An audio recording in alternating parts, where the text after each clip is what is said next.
नमस्कार, आप देख रहे हैं क्राइम 24 आवर्स और मैं हूं आपके साथ ज्योति कनौजिया। आइए नजर डालते हैं दिन भर की बड़ी खबरों की ओर। मुख्यमंत्री योगी आदित्यनाथ ने कहा कि प्रदेश सरकार आगामी अप्रैल-मई तक हर हाल में निकाय चुनाव कराएगी। विधायक और सांसद निकाय चुनाव की तैयारी में जुट जाएं। शुक्रवार को मुख्यमंत्री आवास पर आयोजित मेरठ, वाराणसी और प्रयागराज मंडल के भाजपा सांसदों और विधायकों से संवाद किया। यमुना की सफाई अब मिशन मोड में होगी। इसकी कमान उपराज्यपाल वीके सक्सेना ने संभाली है। शनिवार को नेशनल ग्रीन ट्रिब्यूनल एनजीटी की ओर से गठित उच्च स्तरीय समिति की पहली बैठक की अध्यक्षता करते हुए एलजी ने अधिकारियों को स्पष्ट निर्देश दिया है कि समय सीमा का पालन करें। जेल से बाहर आने के बाद खुशी ने अधिवक्ता का आभार व्यक्त किया है। इस दौरान वह बेहद खुश नजर आई। वहीं मां ने गायत्री तिवारी, पिता श्यामलाल व बहन नेहा ने न्याय व्यवस्था पर विश्वास जताते हुए कहा कि खुशी निर्दोष थी, उसे न्याय मिला। भले ही देर से, उन्हें भरोसा है कि एक न एक दिन अदालत खुशी को दोष मुक्त भी करेगी। सोनभद्र जिले के कोन थाने पर तैनात एसओ समेत 6 पुलिस कर्मियों को एक साथ एसपी ने लाइन में बुला लिया। उनकी जगह अभी किसी की तैनाती नहीं की गई है। पुलिस में अधिकारी इसे रूटीन की कार्रवाई बता रहे हैं, लेकिन एक ही थाने से एक साथ 6 कर्मियों को हटाए जाने से महकमे में खलबली मची हुई है। बॉलीवुड के super cool actor Kartik Aaryan इस समय फिल्म इंडस्ट्री में काम करने वाले सबसे सफल युवा अभिनेताओं में से एक हैं। कार्तिक की फिल्म भूल भुलैया 2 पिछले साल की सबसे बड़ी हिट फिल्मों में से एक रही थी। दर्शकों को यह फिल्म काफी पसंद भी आई थी। हाल ही में कार्तिक ने खुलासा किया है कि बॉलीवुड के भाईजान सलमान खान ने उन्हें फिल्म इंडस्ट्री में सफलता और असफलता पर एक दिलचस्प फीडबैक दिया है। बागेश्वर धाम सरकार पंडित धीरेन्द्र कृष्ण शास्त्री ने एक वीडियो जारी कर कहा कि नागपुर वाले विषय पर हम समिति के अध्यक्ष से कहेंगे कि कभी आपने पादरी के ऊपर उंगली क्यों नहीं उठाई। वो जो धर्मांतरण करते हैं उसके ऊपर आपने उंगली क्यों नहीं उठाई।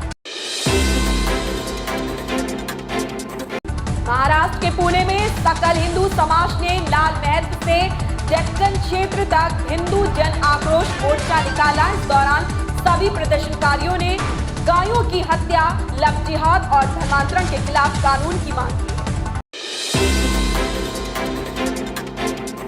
फ्रांस के राजदूत इमैनुअल लेलेन ने कहा कि जब भारत अपने आपूर्तिकर्ताओं में विविधता लाने की सोच रहा है तो फ्रांस एक बढ़िया विकल्प है, लेकिन लेलिन ने कहा कि उनका देश बिना किसी प्रतिबंध के भारतीय बलों के सर्वोत्तम तकनीक उपलब्ध कराने के लिए प्रतिबद्ध है। भारतीय प्रशासनिक सेवा के वरिष्ठ अधिकारी विक्रम देव दत्त को नागरिक उड्डयन महानिदेशालय का अगला महानिदेशक नियुक्त किया गया है। केंद्र सरकार ने शनिवार को उनके नाम की मंजूरी दी है। वह आगामी 28 फरवरी को मौजूदा DCCA अक्षय कुमार और टाइगर श्रॉफ की जोड़ी की लंबे समय से प्रतीक्षित फिल्म बड़े मियां छोटे मियां का मुहूर्त बीती शाम मुंबई के यशराज स्टूडियो में संपन्न हुआ है। फिल्म का निर्देशन अली अब्बास जफर ने करने जा रहे हैं। वह इस फिल्म के सह निर्माता भी हैं। निर्माता वासु भगदानी की अक्षय कुमार के साथ ये चौथी फिल्म है।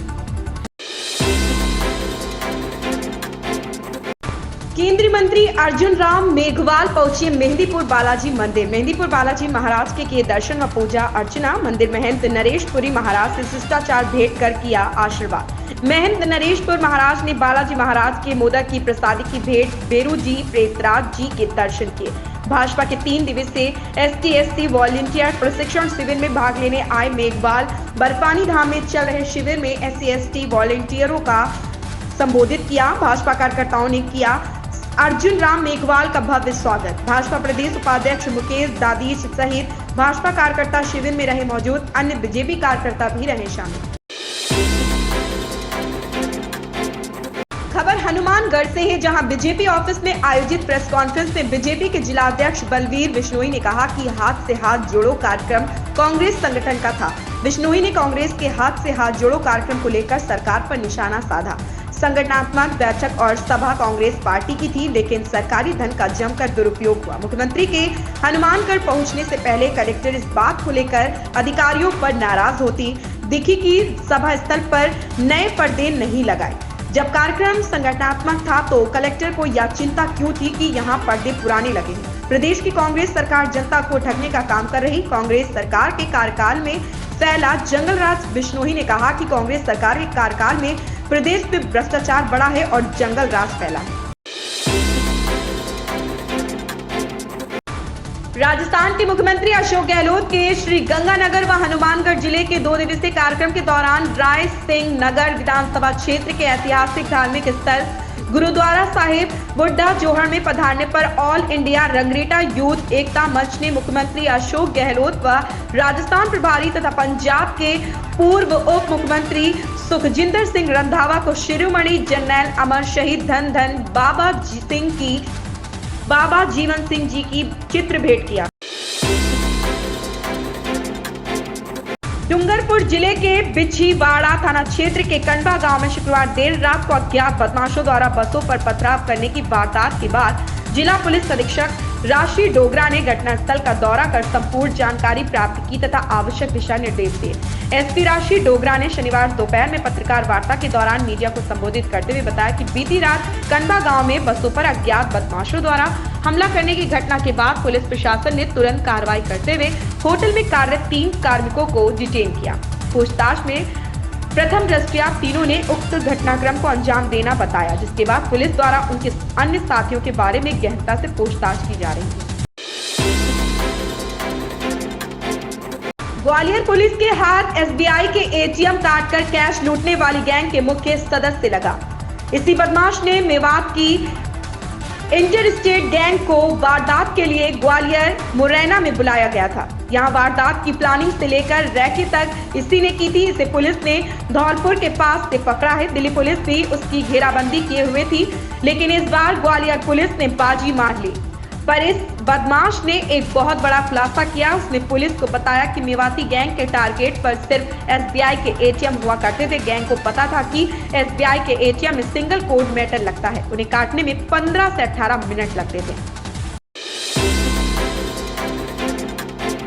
भाजपा कार्य समिति की बैठक में मुख्यमंत्री योगी आदित्यनाथ ने कहा कि मोदी है तो मुमकिन है अब वैश्विक मंत्र बन गया है। अब भारत दुनिया का नेतृत्व कर रहा है। बैठक में भाजपा के प्रदेश अध्यक्ष भूपेंद्र चौधरी ने प्रदेश में सभी 80 लोकसभा सीटें जीतने का लक्ष्य भाजपा को दिया।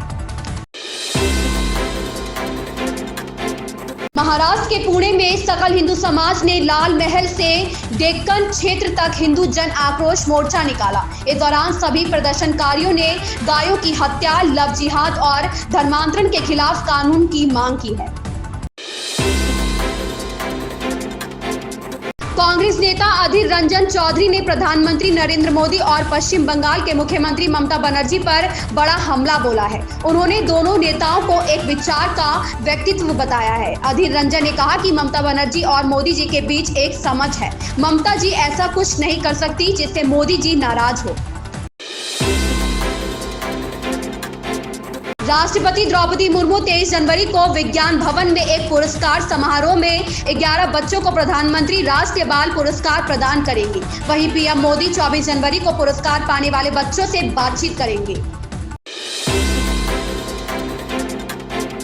उत्तर भारत में अगले हफ्ते मौसम का मिजाज एक बार फिर बिगड़ेगा। भारतीय मौसम विज्ञान विभाग ने 24 और 25 जनवरी को उत्तर भारत के कई राज्यों में बारिश की भविष्यवाणी की है। सीएम गहलोत ने कहा, state level tax advisory committee के सुझावों का बजट में शामिल करने की कोशिश की जाएगी। राज्य बजट 2023 से 2024 की तैयारियों को लेकर शनिवार को सचिवालय के कॉन्फ्रेंस हॉल में सीएम ने कमेटी की बैठक को संबोधित किया। 2024 में लोकसभा चुनाव होने हैं। विपक्षी पार्टियां प्रधानमंत्री नरेंद्र मोदी के नेतृत्व वाली सरकार को सत्ता से बाहर करना चाहती है। ऐसे में एक बार फिर से विपक्षी एकता के नारे बुलंद होने लगे हैं। इसकी बानगी हाल ही में तेलंगाना सीएम चंद्रशेखर राव की खम्मम में हुई मेगा रैली में दिखाई दी। सनातन भारतीय धर्म संस्कृति के मानक बिंदु मंदिर का अपमान करने के मामले में महासचिव राजन गुप्ता ने अपने समर्थकों के साथ कैंट थाने में तहरीर दी, जिसमें उन्होंने चर्चा की कि दीवारों पर लिखे स्लोगन पर आपत्ति जताते हुए तत्काल कार्यवाही की मांग की। दिल्ली में 26 जनवरी को गणतंत्र दिवस की परेड में इस साल कुल 23 झांकियां शामिल होंगी। इनमें 17 झांकियां राज्य और केंद्र शासित प्रदेशों की होंगी, जबकि 6 विभिन्न सरकारी मंत्रालयों और विभागों की होंगी। बॉलीवुड की जानी मानी अभिनेत्री सुष्मिता सेन अक्सर ही सुर्खियों में बनी रहती है। अपने लुक और स्टाइल को लेकर सुष्मिता फैंस की तारीफें बटोरती रहती है। वह सोशल मीडिया पर आए दिनों कुछ ना कुछ ऐसा शेयर करती है जिससे वह चर्चा में आ जाती है। सुष्मिता ने अपने फैंस संग एक वीडियो साझा किया, जिसमें सुष्मिता ने अपने लिए एक मर्सिडीज कार खरीदी है, जिसकी कीमत लगभग 2 करोड़ रुपए है। वीडियो में वह बेहद खुश नजर आ रही है। इन खबरों में बस इतना ही। बने रहे क्राइम 24 आवर्स के साथ।